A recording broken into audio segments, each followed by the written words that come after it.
क्योंकि जैसे जैसे अंधेरा, पहाड़ों में अंधेरा जल्दी होता है, पहाड़ों में अंधेरा जल्दी होता है, साथ में गुरु रहे तो भी आजू बाजू में अंधेरा ही होता है।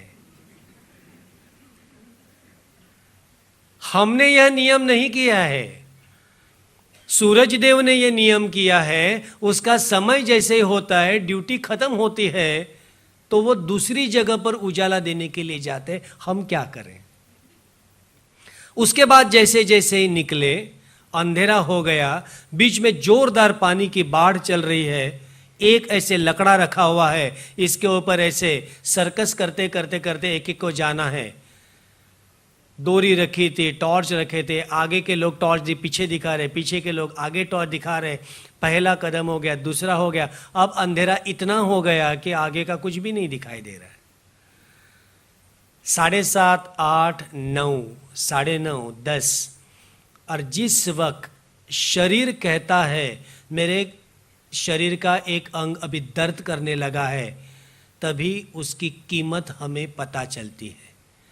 सालों से उसकी तरफ नहीं देखा, लेकिन जब दर्द होता है तो इंसान सबसे पहले शरीर को देखता है, उसके बाद में और किसी चीज के बारे में सोचता है। डिजाइन हमने नहीं किया, परमात्मा ने किया है। जिस वक्त पे संदीप जी आगे आगे आगे आगे, गंगोत्री एक बार मेरे ख्याल से गिर भी गए, दिखाई नहीं दिया उनको, पूरा फट गया था उनका घुटना। और जब नीचे पहुंच गए 10:30 बजे, जो लोग आ गए वहाँ से खाना खाया। दूसरे दिन हम 5 बजे निकले, सब फ्रेश थे, कहीं पर भी दर्द नहीं था, दर्द चला गया था। चमत्कार माना तो चमत्कार, शास्त्र माना तो 100% शास्त्र था, ये साइंस था। साइंस क्या था इसका कि जिस वक्त शरीर गर्म है चल रहा है, तो बाहर की ठंडक मालूम नहीं पड़ रही थी, इतनी ऊंचाई पे ठंडक मालूम नहीं पड़ रही थी। लेकिन जब भी अपने बोन्स को तकलीफ होती है, ठंडापन जैसे बढ़ जाता है, वो सिकुड़ जाते हैं। ऐसे चढ़ना जो होता है ये कभी कभी आसान होता है, लेकिन जैसे जैसे उतार आता है इस माउंटेनियरिंग में, तो वहाँ सारा प्रेशर जो है अपने घुटने पे चला जाता है। और इसीलिए एक जगह पर इतना नज़दीक वो पहुँच गया था, उसे दिखाई नहीं दिया और वो गिर गए। लेकिन दूसरे दिन हमारी भारत भूमि में ऐसी ऐसी जगह है जिनकी चुंबकीय शक्ति आज पाश्चात्य लोग जो है इसके ऊपर संशोधन कर रहे हैं। और ये गंगा मैया का प्रताप था, उस जगह का कमाल था, और दुनिया भर के सारे गुरु तत्वों का भी वहाँ पर चमत्कार था। और जिसके लिए दूसरे दिन जैसे सूरज आया, सारा जो क्लेश था, शरीर का दर्द था, वो कहाँ गायब हो गया, पता भी नहीं चला।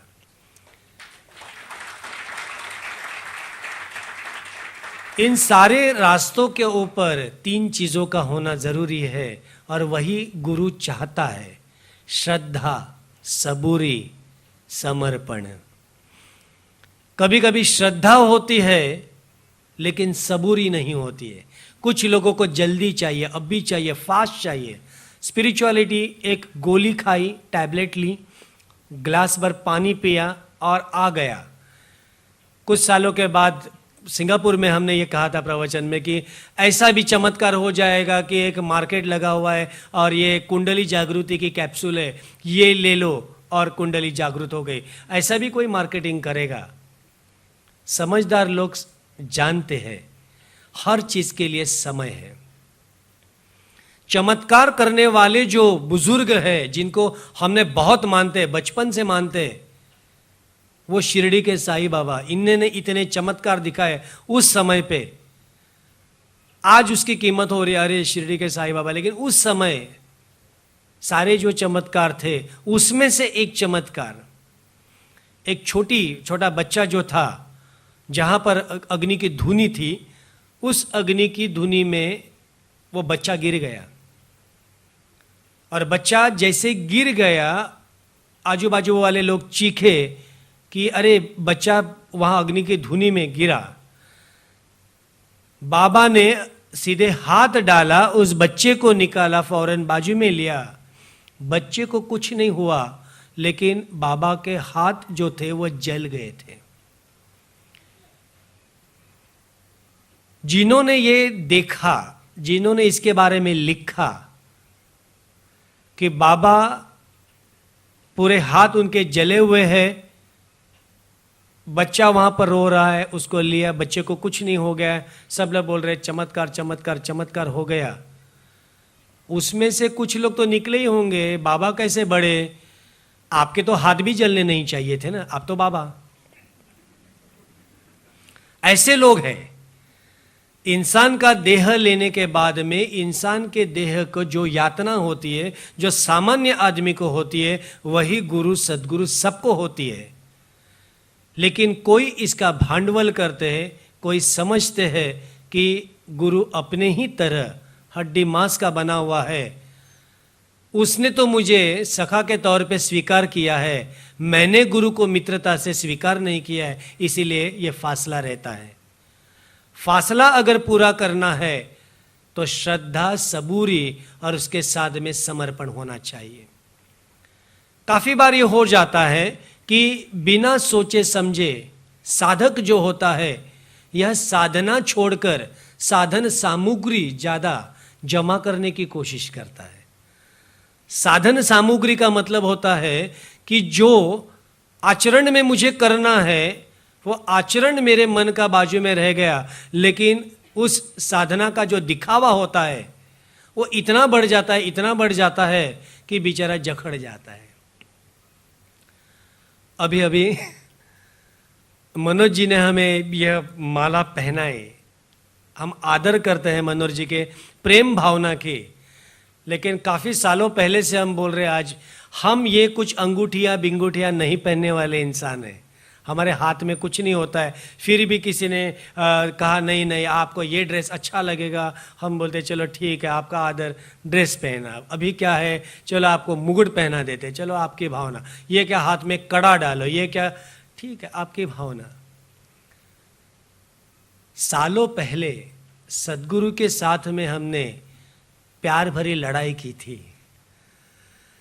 और इतनी ठंडक में घर छोड़ा था, और तभी उनसे हमने कहा था कि इतनी ठंडी में हम नहीं रह सकते, आप मुझे ब्लैंकेट, जर्किन, स्वेटर, मफलर ऐसी चीज़ें दे दो ना।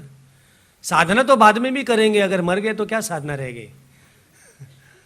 गुरुजी मुस्कुराए थे और मुझे लगता है हमारे माताजी के बाद हमें नंगे बदन में बड़े होने के बाद दूसरा किसी ने देखा तो सिर्फ सदगुरु थे। सारे कपड़े हमारे उन्होंने उतार दिए और कहा था बच्चे तू ऐसे पैदा हो गया है, सबसे पहले शर्म निकाल दे, इसी शरीर से गर्मी भी तैयार करनी है, ठंडक भी तैयार करनी है।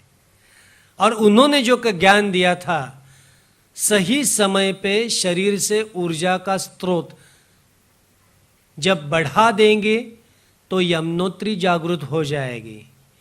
जिस वक्त पे तुझे बहुत गर्मी लगेगी, इसका स्रोत जो है, मुख जो है, गोमुख की दिशा में तू चला जाएगा, ठंडक अपने आप आ जाएगी। हमें योग शास्त्र का दूसरा अंक यहाँ मिल गया था और यहाँ पता चला अपने ही शरीर के अंदर यह स्त्री तत्व भी है, अपने ही शरीर के दूसरे अंग में यह पुरुष तत्व भी है। एक जगह पर गंगा है, एक जगह पर यमुनोत्री है, दोनों का मिलाप जब हो जाएगा तभी सरस्वती का उगम मिल जाएगा।